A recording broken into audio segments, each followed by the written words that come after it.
जय हिंद साथियों, मैं अनिल कुमार फिर से अपने यूट्यूब चैनल में आप लोगों का स्वागत करता हूं। दोस्तों, आज के सेशन का जो मेरा टॉपिक है वो आपको 12वीं बिहार बोर्ड 2024 में एग्जाम देने वाले छात्र छात्राओं के लिए है। और इस टॉपिक के अंतर्गत हम लोग सब्जेक्ट हिस्ट्री के जो आपको 14 लेसन है, जिसका नाम है आपको भारत का विभाजन एवं अलिखित स्रोतों से अध्ययन, उसी के संदर्भ में आज हम लोग चर्चा करेंगे। और यह इसका सीरीज जो आपको सेकेंड है, उसका यह दूसरा वीडियो है। अगर आप पहले सीरीज के वीडियो को नहीं देखे हैं तो आप हमारे चैनल के प्लेलिस्ट में जाएंगे और वहां से आपको सारे वीडियो दिख जाएंगे। तो चलिए साथियों, आज के सेशन को हम लोग शुरू करते हैं। देखिए, आज के सेशन का जो पहला प्रश्न कर रहा है, देखिए क्या कह रहा है, ठीक है ना। अगर आप लोगों को देखने में दिक्कत हो तो आप लोग बताएंगे कमेंट करके, ताकि हम क्वेश्चन के साइज को और भी छोटा बड़ा जो है कर दें, ताकि आपको आसानी से दिख जाए। देखिए, उम्मीद है कि सभी लोगों को ये क्वेश्चन जो होंगे वो आपको दिखते होंगे। क्या होंगे? दिखते होंगे। तो देखिए क्या कह रहा है, समझिए। आज के सेशन का जो पहला प्रश्न है हमारा, वो क्या कह रहा है, समझिए। कह रहा है कि आपको वेदों की ओर लौटो किस संस्था का नारा था। मतलब कह रहा है कि गो बैक वेदास, यह किस संस्था का नारा था, यही आपसे पूछा जा रहा है। तो एक है आपको ब्रह्म समाज 1828, Ramakrishna mission 1897, Arya Samaj 1875, Asiatic society 1784। तो इसका जो सही आंसर हो जाएगा ना, वो हो जाएगा आपको आर्य समाज 1875। तो इसका सही आंसर आपको सी हो जाएगा। तो देखिए, आर्य समाज का जो नारा था वो था आपको गो बैक वेदास। यहाँ से क्वेश्चन आएगा कि सर बताइए कि आर्य समाज की स्थापना जो है वो आपको किसने किया था। तो देखिए, तो आर्य समाज की जो स्थापना किया था वो आपको स्वामी दयानंद सरस्वती ने। किसने किया था? स्वामी दयानंद सरस्वती के द्वारा क्या हुआ था कि आपको आर्य समाज की जो थी वो आपको स्थापना की गई थी। तो इसके फाउंडर के नाम को भी आपको याद रखना है। तो क्वेश्चन पूछा जाता है अक्सर कि आर्य समाज की स्थापना किसने किया था, तो हम क्या कहेंगे? स्वामी दयानंद सरस्वती, ठीक है ना। इसमें और भी ऑप्शन है, जैसे देखिए एशियाटिक सोसाइटी ऑफ बंगाल। तो इस एशियाटिक सोसाइटी ऑफ बंगाल की जो स्थापना किए थे, ठीक है ना, वो आपको कौन किए थे, इसे समझते हैं। तो देखिए, एशियाटिक सोसाइटी ऑफ बंगाल की जो स्थापना किए थे वो आपको विलियम जोन्स ने किए थे। कौन किए थे? विलियम जोन्स ने। तो इन चीज़ों को भी आपको अच्छे से समझना है। तो अगर आपसे क्वेश्चन पूछा जाए कि बताइए एशियाटिक सोसाइटी ऑफ बंगाल की स्थापना 1784 में कौन किया था, तो हम क्या कहेंगे? सर विलियम्स जोन्स ने। फिर यहाँ से रामकृष्ण मिशन 1897। तो रामकृष्ण मिशन 1897 की जो स्थापना किए थे स्वामी विवेकानंद। कौन किए थे? स्वामी विवेकानंद। तो इन चीज़ों को भी आपको अच्छे से याद रखना है। तो क्वेश्चन आपके एग्जाम में ऐसे पूछा जा सकता है कि बताइए रामकृष्ण मिशन की स्थापना 1897 में हुई थी, इसकी स्थापना जो किए थे कौन किए थे, तो हम क्या कहेंगे? स्वामी विवेकानंद। उसके बाद है ब्रह्म समाज, इसकी स्थापना जो है 1828 ईस्वी में आपको राजा राम मोहन राय के द्वारा किया जाता है। किसके द्वारा किया जाता है? राजा राम मोहन राय। तो इसे राजा राम मोहन राय ने 1828 में क्या किए थे कि आपको ब्रह्म समाज की स्थापना किए थे। तो इन सभी चीज़ों को आपको अच्छे से याद रखना है, ठीक है ना। और ये जो राजा राम मोहन राय जी है, इन्हीं के प्रयास से क्या हुआ था कि आपको 1829 में सती प्रथा को क्या किया गया था कि आपको प्रतिबंधित किया गया था। तो कभी कभी क्वेश्चन पूछ लिया जाएगा कि किन के प्रयास से सती प्रथा जो हुई थी वो आपको प्रतिबंधित हुई थी, तो क्या कहेंगे जानते हैं? तो आपको राजा राम मोहन राय के प्रयास से कब? 1829 में। लेकिन यहाँ से क्वेश्चन पूछ लिया जाएगा कि बताइए कि सती प्रथा को प्रतिबंधित करने वाले जो गवर्नर जनरल थे वो कौन थे, तो वो आपको बंगाल के गवर्नर जनरल थे, जिसका नाम है लॉर्ड विलियम बेंटिक। क्या नाम है उसका? Lord William Bentinck. तो इन चीज़ों को भी आपको अच्छे से याद रखना है। तो कभी कभी प्रश्न पूछ लिया जाएगा आपसे क्या कि बताइए सती प्रथा को प्रतिबंधित करने वाले जो बंगाल के गवर्नर जनरल थे वो कौन थे, तो लॉर्ड विलियम बेंटिक थे। और लॉर्ड विलियम बेंटिक का जो कार्यकाल है वह आपको 1829 से 1835 से, सॉरी 1829 कह रहे हैं, 1828 से 1835 है। तो इन चीज़ों को आपको अच्छे से क्या करना है, याद रखना है। तो देखिए, तो यहाँ से हम जो चीज़ को सीखे हैं उसे हम लोग रिकॉल कर लेते हैं। देखिए क्या कह रहा है, सती प्रथा को कब प्रतिबंधित किया गया, तो साथियों सती प्रथा को 1829 में प्रतिबंधित किया गया। किसके द्वारा? तो लॉर्ड विलियम बेंटिक के द्वारा। किसके प्रयास से? तो राजा राम मोहन राय के प्रयास से। लॉर्ड विलियम बेंटिक का कार्यकाल क्या था? 1828 से 1835 तक। इन चीज़ों को अच्छे से याद रखना है। एशियाटिक सोसाइटी की स्थापना कब होती है? 1784 में। और इसके संस्थापक कौन थे? तो सर विलियम जोन्स थे। उसके बाद है आर्य समाज। तो आर्य समाज की जो स्थापना होती है, क्या होती है? स्थापना। वह आपको कब होती है, इसे हम लोग समझेंगे। तो देखिए, तो ये जो आपको आर्य समाज है, क्या क्या है, आर्य समाज, ठीक है ना।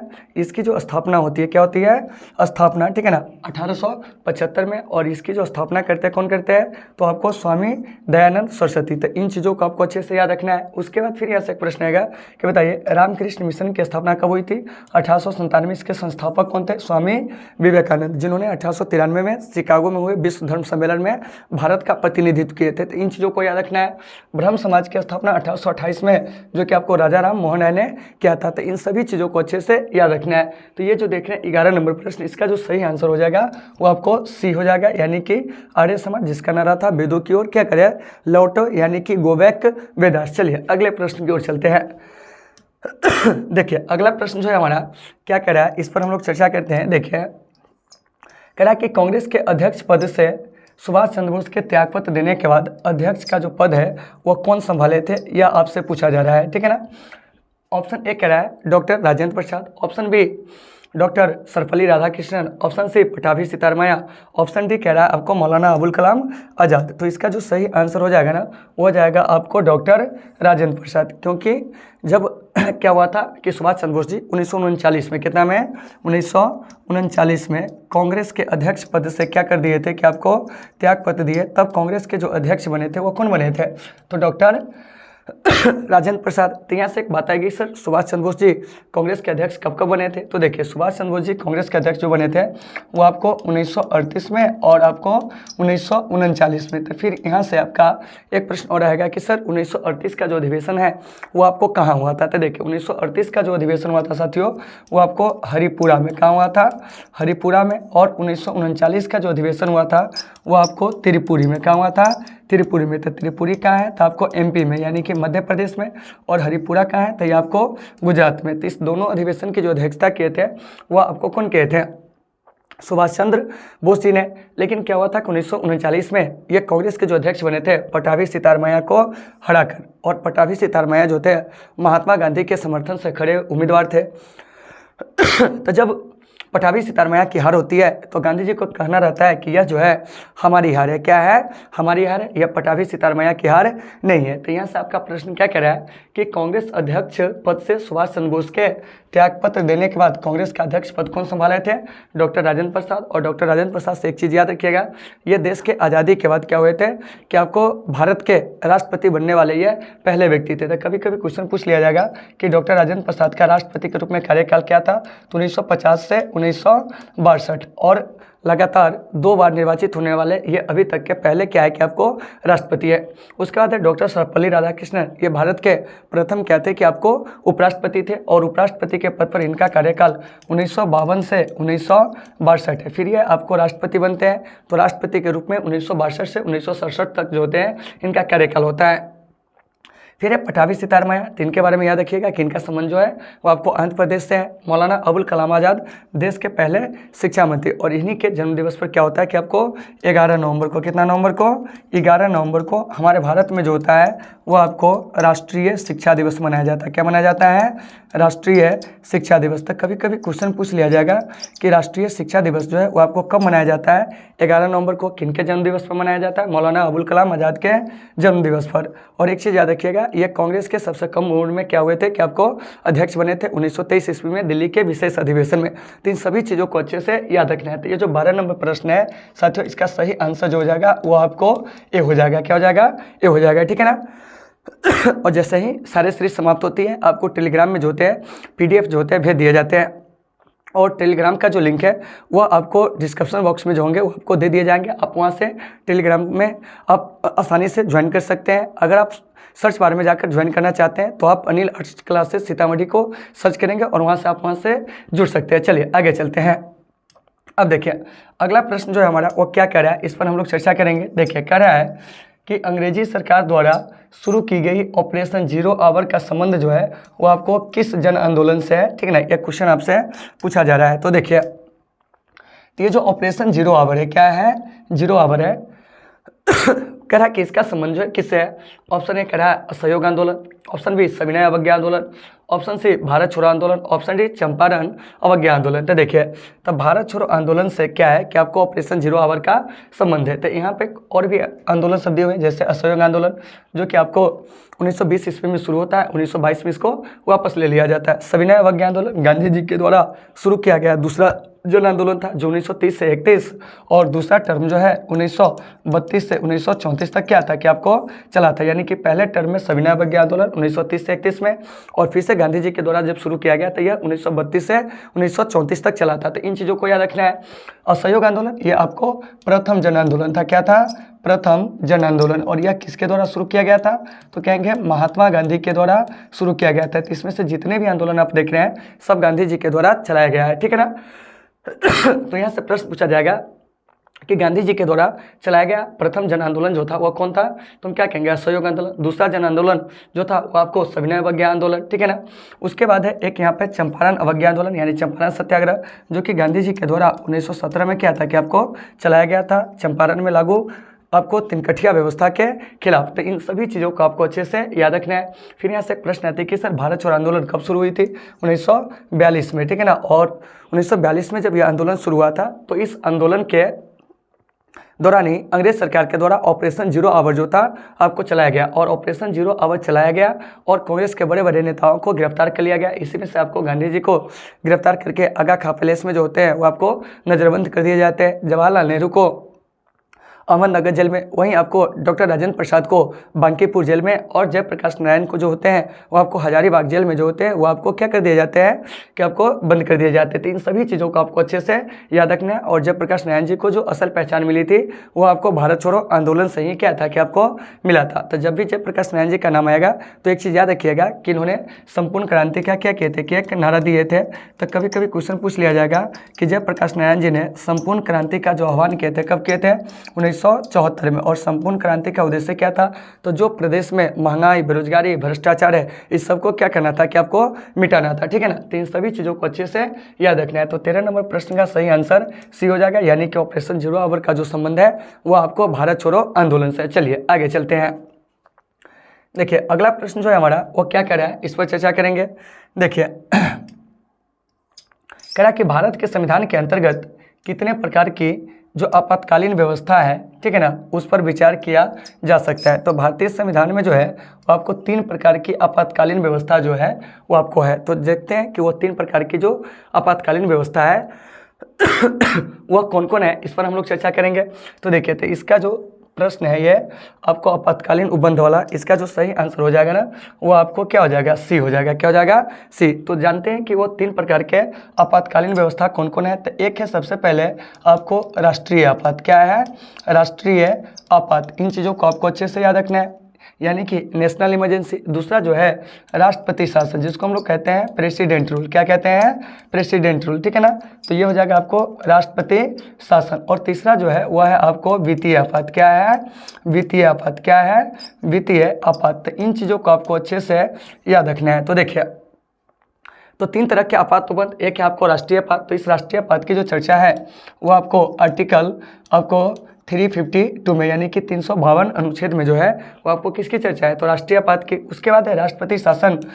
राष्ट्रपति शासन जो होते हैं इसकी घोषणा राष्ट्रपति के द्वारा अनुच्छेद 356 के द्वारा की जाती है। उसके बाद है आपको वित्तीय आपात। तो देखिए, ये जो वित्तीय आपात है इसकी घोषणा जो होगी वो आपको आर्टिकल 360 के द्वारा राष्ट्रपति के द्वारा। तो इन सभी चीज़ों को आपको अच्छे से क्या करना है? याद रखना है। तो आपके एग्जाम में डायरेक्ट क्वेश्चन पूछेगा राष्ट्रीय आपात किस अनुच्छेद के तहत लगाए जाते हैं? तो राष्ट्रीय आपात जो है 352, राष्ट्रपति शासन 356 और वित्तीय आपात जो है अनुच्छेद 360 के तहत। कभी कभी क्वेश्चन पूछ लिया जाएगा कि सर ये जो आपात उपबंध है क्या है? आपात उपबंध, इसकी जो चर्चा है वो आपको कहाँ है? तो देखिए, आपात उपबंध की जो चर्चा है वो आपको संविधान के भाग 18 में। क्या है? संविधान के भाग 18 में। और इसके बाद अगर अनुच्छेद पूछा जाए तो 352 से 360 अनुच्छेद में जो है वो आपको किसकी चर्चा है, आपातुबंध की। तो यहाँ से एक प्रश्न और पूछा जाएगा कि ये जो आपातुबंध है वो आपको कहाँ से प्रेरित है। तो भारत में जो आपातुबंध है वह जर्मनी के वेमर संविधान से क्या है कि आपको प्रेरित है। और भारत में जो आपातकालीन शक्ति है साथियों वह आपको राष्ट्रपति में निहित है। किसमें निहित है, राष्ट्रपति में। तो कभी कभी क्वेश्चन पूछ लिया जाएगा कि भारत में जो आपको आपातकालीन शक्तियाँ है क्या है, आपातकालीन शक्तियाँ वो किसमें निहित है। तो देखिए भारत में जो आपातकालीन शक्तियाँ है साथियों वह आपको राष्ट्रपति में क्या है कि आपको निहित है। और राष्ट्रपति अपने आपातकालीन शक्ति का जो प्रयोग करते हैं वो मंत्रिपरिषद की सलाह से करते हैं। तो इन सभी चीज़ों को आपको अच्छे से याद रखना है। तो फिर यहाँ से क्वेश्चन पूछा जाएगा कि राष्ट्रीय आपात अब तक हमारे देश में कब कब लगा है। तो देखिए राष्ट्रीय आपात अब तक हमारे देश में 3 बार जो है वो आपको लागू हुई है। एक आपको 1962 में, ठीक है ना, एक जो है वो आपको 1971 में और एक बार जो लागू हुई थी 1975 में। तो याद रखिएगा कि राष्ट्रीय आपात जो है अब तक हमारे देश में कितनी बार लागू हुई, तो हम क्या कहेंगे आपको 3 बार। पहला बार 1962 में चीन द्वारा भारत पर आक्रमण के कारण, दूसरी बार लागू हुई थी 1971 में पाकिस्तान द्वारा भारत पर आक्रमण के कारण, और तीसरा जो है आपको 1975 में लागू हुआ था देश में आंतरिक गड़बड़ी के नाम पर। क्या हुआ था, आंतरिक गड़बड़ी के नाम पर। तो फिर यहाँ से एक प्रश्न आती है कि सर राष्ट्रीय आपात कब लगाए जा सकते हैं। तो देखिए राष्ट्रीय आपात जो है आपको 3 कंडीशंस में जो होते हैं वो आपको लगाए जा सकते हैं। एक है आपको जब कभी बाह्य आक्रमण हो जाए, या दूसरा होगा युद्ध के समय, तीसरा जो है आपको आंतरिक अशांति, या इसी को अभी हम लोग कहते हैं सशस्त्र विद्रोह। तो इन 3 कारणों से राष्ट्रीय आपात की जो है वो आपको घोषणा की जा सकती है। किसके द्वारा, तो आपको राष्ट्रपति के द्वारा। तो इन चीज़ों को अच्छे से याद रखना है। राष्ट्रपति शासन, इसके बारे में याद रखिएगा, ये सबसे पहले पंजाब में क्या हुआ था कि आपको लागू हुआ था। और ये जो राष्ट्रपति शासन है, एक चीज़ को और भी याद रखिएगा कि राष्ट्रपति शासन जो है यह राज्यों में लगते हैं। क्या लगते हैं, राज्यों में लगते हैं, ठीक है ना। जब किसी राज्य के संवैधानिक तंत्र विफल हो जाते हैं तब आपातुबंध कब लगाया जा सकते हैं, अभी तक हमारे भारत में एक बार भी नहीं लगा है, ठीक है ना। तो जब देश या उसके किसी भाग में वित्तीय स्थायित्व और साख को जब खतरा होता है तब आपको आपातुबंध जो है वो आपको लगाया जा सकता है। तो ये जितने भी चीज़ देखे हैं, जितने भी यहाँ से क्वेश्चन आए, सारे क्वेश्चन को लगभग हम पकड़ने का प्रयास किए हैं, ठीक है ना। तो देखिए, तो वहीं आपका प्रश्न खड़ा है कि भारत के संविधान के अंतर्गत कितने प्रकार की आपातकालीन व्यवस्थाओं पर विचार किया जा सकता है। तो हम क्या कहेंगे जानते हैं, तो आपको 3, राष्ट्रीय आपात, राष्ट्रपति शासन, और इसके बाद जो जाएगा आपको वित्तीय आपात। इन सभी चीज़ों को आपको अच्छे से याद रखना है। चलिए अगले प्रश्न की ओर चलते हैं। अगला प्रश्न जो है हमारा क्या कर रहा है, इस पर हम लोग चर्चा करेंगे। देखिए कर रहा है, भारत का राष्ट्रपति किस प्रकार के आपातकालीन उद्घोषणा कर सकता है, ठीक है ना। मतलब कि राष्ट्रपति जो है इनके पास जो आपातकालीन शक्तियाँ है उसमें कौन कौन सी शक्तियाँ है इस पर बात किया जा रहा है, ठीक है ना। तो देखिए पहला ऑप्शन कर रहा है राष्ट्रीय आपातकाल, दूसरा राज्य ये संवैधानिक आपातकाल, तीसरा वित्तीय आपातकाल। डी करा इनमें से सभी, तो ये सभी हो जाएगा। क्या हो जाएगा, सभी हो जाएगा। क्योंकि अभी आपको बताए थे कि राष्ट्रपति जो है अनुच्छेद 352 के तहत जो होते हैं राष्ट्रीय आपात की घोषणा कर सकते हैं, अनुच्छेद 356 के तहत जो है राष्ट्रपति शासन की घोषणा, और अनुच्छेद 360 के तहत जो है वो आपको वित्तीय आपात की घोषणा जो है वो आपको कर सकते हैं। तो इन सभी चीज़ों को आपको अच्छे से याद रखना है। और अभी जस्ट इस प्रश्न के बारे में हम समझाए थे, ठीक है ना। तो देखिए 15 नंबर प्रश्न का जो सही आंसर हो जाएगा वो आपको डी हो जाएगा। क्या हो जाएगा, डी हो जाएगा। तो इन चीज़ों को आपको अच्छे से याद रखना है। चलिए अब हम लोग चलते हैं अगले प्रश्न की ओर। देखिए हमारा जो अगला प्रश्न है वो क्या कह रहा है, इस पर हम लोग चर्चा करेंगे। देखिए 16 नंबर प्रश्न आपका क्या कर रहा है, समझिएगा। कह रहा है कि संविधान के किस अनुच्छेद के तहत राष्ट्रीय आपातकाल की उद्घोषणा राष्ट्रपति करता है। यानी कि यहाँ से आपके अनुच्छेद के बारे में जो है वो आपको पूछा जा रहा है। तो देखिए अभी बताए थे कि राष्ट्रपति जो है वो आपको अनुच्छेद 352 के तहत जो होते हैं वो आपको राष्ट्रीय आपात की क्या करते हैं कि आपको घोषणा करते थे। इन चीज़ों को अच्छे से याद रखना है। अनुच्छेद 356 के तहत जो है वो आपको राष्ट्रपति शासन, इसको भी आप लोग लिख लीजिएगा। अनुच्छेद 356 क्या कहेंगे, राष्ट्रपति शासन। अनुच्छेद 352 जो है वो आपको क्या है, तो राष्ट्रीय आपात क्या है, राष्ट्रीय आपात। तो इन चीज़ों को अच्छे से याद रखना है। अनुच्छेद 360 के तहत जो है वो आपको वित्तीय आपात की क्या है कि घोषणा की जा सकती है। किसकी घोषणा की जा सकती है, वित्तीय आपात की। देखिए और इसमें एक अनुच्छेद आया, क्या जानते हैं, 368। तो अनुच्छेद 368 के तहत जो है राष्ट्रपति कहते हैं, अनुच्छेद 368 के तहत जो है वह आपको संविधान में क्या है कि आपको संशोधन किया जा सकता है। क्या किया जा सकता है? संविधान संशोधन किया जा सकता है। तो कभी कभी प्रश्न पूछ लिया जाएगा कि संविधान संशोधन किस अनुच्छेद के तहत किया जा सकता है, तो क्या कहेंगे? 368, ठीक है ना। और ये जो संविधान में संशोधन की प्रक्रिया है, ठीक है ना, वह किस देश से के संविधान से प्रेरित है, तो हम कहेंगे आपको दक्षिण अफ्रीका। क्या है? दक्षिण अफ्रीका। तो क्वेश्चन बराबर आपसे पूछा जा सकता है कि बताइए कि हमारे देश में जो संविधान संशोधन की प्रक्रिया है वह किस देश से प्रेरित है, तो आप क्या कहोगे? दक्षिण अफ्रीका से वह प्रेरित है।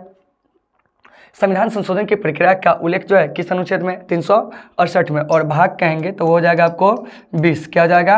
भाग 20। तो इन सभी चीज़ों को आपको अच्छे से क्या करना है? याद रखना है। तो उम्मीद है साथियों कि आपको ये सारे चीज़ होंगे समझ में आ गए होंगे। चलिए अब हम लोग चलते हैं अगले प्रश्न की ओर, लेकिन उससे पहले जान लीजिए किस प्रश्न का जो सही आंसर होगा वो आपको ये हो जाएगा, यानी कि राष्ट्रीय आपात जो होते हैं वो आपको क्या होते हैं? 352 अनुच्छेद के तहत जो होते हैं लगाए जा सकते हैं, ठीक है ना। और इसकी जो घोषणा करते हैं वो कौन करते हैं? तो वो आपको राष्ट्रपति करते हैं। राष्ट्रपति किससे परामर्श लेते हैं? तो अपने मंत्रिपरिषद से। तो इन सभी चीज़ों को आपको अच्छे से याद रखना है। चलिए अगले प्रश्न को चलते हैं। हमारा अगला प्रश्न क्या कह रहा है समझिएगा। देखिए कह रहा है कि महात्मा गांधी की गिरफ्तारी के बाद भारत छोड़ो आंदोलन का नेतृत्व जो है वो आपको किसने किया था? यह प्रश्न जो है आपसे पूछा जा रहा है। देखिए बहुत अच्छा प्रश्न है, इसे समझिएगा क्या कह रहा है। देखिए प्रश्न के साइज को बहुत बड़ा कर दिए हैं। देखिए कह रहा है कि महात्मा गांधी के गिरफ्तारी के बाद भारत छोड़ो आंदोलन का नेतृत्व जो है किसने किया था? मतलब क्या हुआ कि भारत छोड़ो आंदोलन जो है महात्मा गांधी के नेतृत्व में क्या था कि आपको चलाया गया था। तो जब महात्मा गांधी को ऑपरेशन जीरो आवर के तहत क्या होता है कि आपको गिरफ्तार करके जब आगा खां पैलेस में नज़रबंद कर दिया जाता है, तब इस आंदोलन का जो नेतृत्व करते हैं भूमिगत रूप से वो आपको अरुणा अशरफ अली। कौन करते हैं? अरुणा अशरफ अली। तो इन सभी चीज़ों को आपको अच्छे से क्या करना है? याद रखना है, ठीक है ना। इसके अलावा इसमें और भी ऑप्शन है, जैसे देखिए राम मनोहर लोहिया जिन्होंने गैर कांग्रेसवाद का क्या कहते कि आपको नारा दिए थे, जयप्रकाश नारायण संपूर्ण क्रांति का नारा दिए थे। तो इन सभी चीज़ों को याद रखना। और एक चीज़ और याद रखिएगा कि भारत छोड़ो आंदोलन के दौरान जो कांग्रेस के दिग्गज नेता थे उनको जो गिरफ्तार किया गया था वह आपको ऑपरेशन क्या है? ऑपरेशन, ठीक है ना, जीरो आवर के तहत। क्या है? ऑपरेशन जीरो आवर के तहत जो था उसको क्या किया गया था कि आपको गिरफ्तार किया गया था। क्या किया गया था? गिरफ्तार किया गया था। तो यहाँ से एक प्रश्न आती है कि ऑपरेशन जीरो आवर जो है वो आपको किस आंदोलन से संबंध रखता है? तो क्या कहेंगे? भारत छोड़ो आंदोलन से। और इसी ऑपरेशन जीरो आवर के तहत क्या होता है कि बड़े बड़े दिग्गज नेताओं को जो होता है वो आपको गिरफ्तार जो है वो आपको किया जाता है। तो इन सभी चीज़ों को आपको अच्छे से याद रखना है। तो ये जो प्रश्न देख रहे हैं 17 नंबर, इसका जो सही आंसर होगा वो आपको सी हो जाएगा। और एक चीज़ और याद रखिएगा, ऑपरेशन जीरो आवर जिसका संबंध आपको भारत छोड़ो आंदोलन से। चलिए अगले प्रश्न की ओर चलते हैं। अगला प्रश्न क्या कह रहा है समझिएगा। कह रहा है कि भारत छोड़ो आंदोलन के समय भारत का जो वायसराय था, क्या था? भारत का वायसराय यह कौन था? यह क्वेश्चन जो है आपसे पूछा जा रहा है। तो देखिए तो ये जो भारत छोड़ो आंदोलन है साथियों, ठीक है ना, तो भारत छोड़ो आंदोलन के समय कह रहा है कि भारत का जो वायसराय था कौन था? ऑप्शन ए क्या है? लॉर्ड लिनलिथगो, लॉर्ड विलिगंडन, ठीक है ना। इसके अलावा आपको लॉर्ड वेवेल। तो इसका जो सही आंसर होगा लॉर्ड लिनलिथगो। तो यहाँ से एक चीज़ और पूछा जाता है कि द्वितीय विश्व युद्ध के शुरू होने के समय जो था वह कौन था? तो आपको द्वितीय विश्व युद्ध के शुरू होने के समय भी भारत का जो वायसराय था वो आपको कौन था? Lord Linlithgow. इसके अलावा क्या है कि भारत छोड़ो आंदोलन के समय भी जो आपको वायसराय था भारत का वो कौन था जानते हैं? तो वह आपको यानी कि ये जो देख रहे हैं लॉर्ड लिनलिथगो यही थे। तो इन चीज़ों को आपको अच्छे से याद रखना। और इसी लॉर्ड लिनलिथगो के द्वारा क्या होता है कि 8 अगस्त 1940 को अगस्त प्रस्ताव जो होता है वो आपको पेश किया जाता है। कितना को? 8 अगस्त 1940 को अगस्त प्रस्ताव जो होते हैं वो आपको पेश किए जाते हैं। और इस अगस्त प्रस्ताव का उद्देश्य होता है क्या कि किसी भी तरह से भारतीयों का द्वितीय विश्व युद्ध में सहयोग लेना। क्या करना है?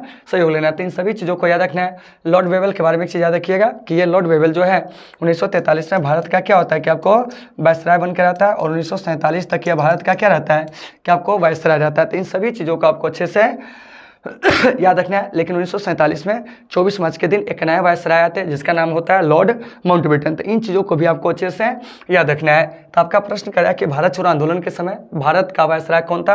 तो आप क्या कहोगे? लॉर्ड वेवेल कहेंगे। क्या कहेंगे? सॉरी, लॉर्ड वेवेल कहते हैं लॉर्ड लिनलिथगो, ठीक है ना। लॉर्ड वेवेल 1943 में भारत का वायसराय बनकर आता है। और लॉर्ड वेवेल से एक चीज़ और याद रखिएगा कि जब हमारे संविधान सभा का गठन हुआ था उस समय यह भारत का वायसराय था। कभी कभी क्वेश्चन पूछ लिया जाता है कि संविधान सभा के गठन के समय भारत का जो वायसराय था वह कौन था, तो लॉर्ड वेवेल। भारत में जो अंतरिम सरकार बनी थी उस अंतरिम सरकार में कार्यकारिणी परिषद के जो अध्यक्ष थे वह कौन थे, तो वह आपको लॉर्ड वेवेल थे। क्या थे?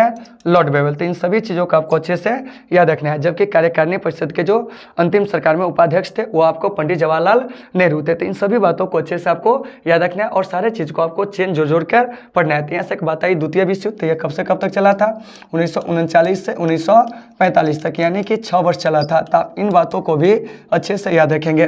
भारत छोड़ो आंदोलन जो कि 1942 से लेके 1944 तक चला था, तो इन चीज़ों को भी आपको अच्छे से याद रखना है। तो उम्मीद है साथियों कि ये सारे चीज़ें होंगे आपको समझ में आ गए होंगे। चलिए अब हम लोग चलते हैं अगले प्रश्न की ओर। देखिए हमारा अगला प्रश्न जो है वो आपको क्या कह रहा है समझिए। बहुत ही अच्छा प्रश्न है। ये कह रहा है कि अब तक कितनी बार राष्ट्रीय आपातकाल की उद्घोषणा राष्ट्रपति द्वारा की जा चुकी है। तो देखिए राष्ट्रीय आपात की जो उद्घोषणा है अब तक राष्ट्रपति के द्वारा जो है साथियों वो आपको 3 बार की जा चुकी। कितनी बार? 3 बार। तो यह 3 बार कब कब की जा चुकी है इस पर हम लोग बात करेंगे। तो देखिए सबसे पहला आपको 1962 में, क्या है? 1962 में। दूसरा आपको 1971 में और तीसरा जो है 1975 में। तो यहाँ से एक बात आती है कि 1962 में क्यों किया गया था। तो 1962 में चीन ने क्या कर दिया था कि भारत पर आक्रमण कर दिया था। क्या कर दिया था? चीन द्वारा, ठीक है ना, भारत पर आक्रमण, क्या कहेंगे, भारत पर आक्रमण के कारण क्या हुआ था कि आपको आपातकाल की घोषणा जो थी वो आपको की गई थी। और देखिए 1962 का जो राष्ट्रीय आपातकाल है वह आपको 1968 तक क्या था कि आपको मतलब लागू रहा था। तो इन चीज़ों को याद रखना है। उसके बाद है 1971, क्या है? 1971। तो 1971 में क्या हुआ था कि आपको पाकिस्तान, किसने? पाकिस्तान। देखिए एक छोटा सा देश भी जो है वो भी हम पर अटैक कर देता है और हम फिर भी शांत रहते हैं, लेकिन इस समय हम शांत नहीं रहते, पता है ना आपको। 13 दिन में मात्र पाकिस्तान को यह युद्ध जो थे हमारा दिए थे और पाकिस्तान के 2 टुकड़े जो है वो आपको कर दिए गए थे। और अभी जिसको आप बांग्लादेश कहते हैं वो क्या था कि आपको पाकिस्तान का ही क्या था कि आपको हिस्सा था।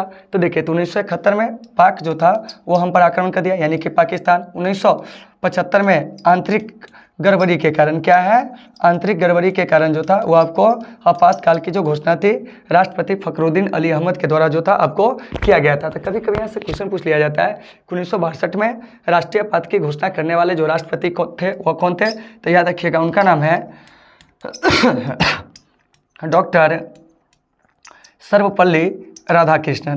क्वेश्चन पूछ लिए जाते हैं कि 1962 में आपातकाल की घोषणा करने वाले राष्ट्रपति कौन थे, तो डॉक्टर सर्वपल्ली राधाकृष्णन। 1971 में आपातकाल की घोषणा करने वाले राष्ट्रपति कौन थे, तो वह आपको बीबी गिरी थे। कौन थे?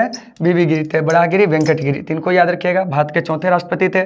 उसके बाद जो है आपको 1975 में राष्ट्रीय आपातकाल की जो घोषणा करने वाले व्यक्ति थे वो आपको फखरुद्दीन अली अहमद थे। कौन थे?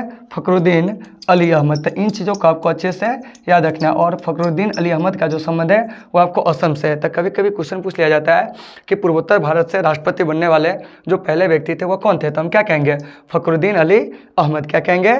फखरुद्दीन अली अहमद। इन सभी चीज़ों को आपको अच्छे से याद रखना है। फिर यहाँ से एक प्रश्न आएगा, क्या जानते हैं कि डॉक्टर सर्वपल्ली राधाकृष्णन जो थे कौन थे, तो भारत के आपको दूसरे राष्ट्रपति थे जो आपको 1962 में क्या कहते हैं कि आपको आपातकाल की घोषणा किए थे। और 1962 का आपातकाल कब तक रहा था? 1968 तक, ठीक है ना, 1962 से 1968 तक। तो इन सभी चीज़ों को आपको याद रखना है। तो वहीं आपका प्रश्न खड़ा है कि अब तक कितनी बार राष्ट्रीय आपातकाल की घोषणा राष्ट्रपति द्वारा की जा चुकी है, तब क्या कहोगे?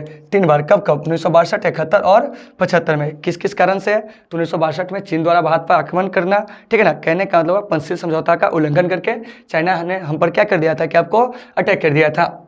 1971 में पाकिस्तान, क्या है? पाकिस्तान ताशकंद समझौता का उल्लंघन कर हम पर क्या किया था कि आपको अटैक किया था। 1975 में इंदिरा गांधी के द्वारा कथित आंतरिक अशांति के नाम पर राष्ट्रीय आपातकाल की जो होती है वो आपको उद्घोषणा करवाई जाती है राष्ट्रपति फखरुद्दीन अली अहमद के द्वारा। तो इन सभी चीज़ों को आपको अच्छे से क्या करना है, याद रखना है। तो देश में अब तक कितनी बार राष्ट्रीय आपातकाल की घोषणा हो चुकी है, तो वो आपको 3 बार। तो इन सभी चीज़ों को अच्छे से आपको याद रखना है। चलिए अगले प्रश्न की ओर चलते हैं। अगला प्रश्न हमारा क्या कह रहा है समझिएगा। देखिए कह रहा है कि आंतरिक अशांति के आधार पर अब तक कितनी बार जो है राष्ट्रीय आपातकाल की उद्घोषणा हुई। तो देखिए आंतरिक अशांति के नाम पर न साथियों अब तक क्या जानते हैं कि आपको यानी कि एक बार जो है राष्ट्रीय आपातकाल की क्या है कि आपको घोषणा हुई है, वो भी कब, तो 1975 में। कितना में, 1975 में। अभी इस प्रश्न के बारे में बताए थे।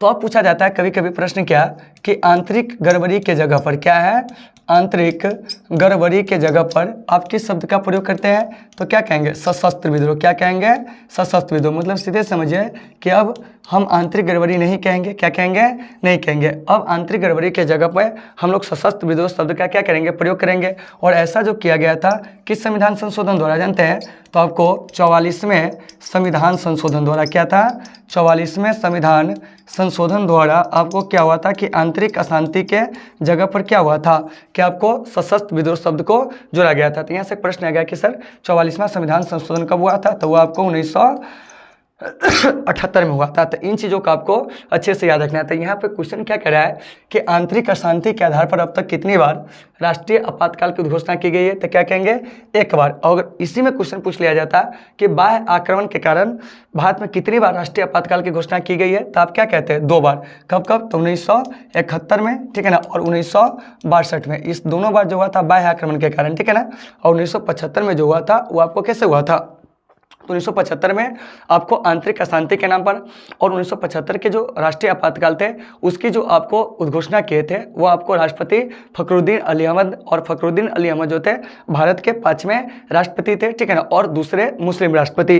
तो कभी कभी क्वेश्चन पूछ लिया जाता है कि पद पर रहते हुए मरने वाले जो 2 राष्ट्रपति थे वह कौन कौन थे।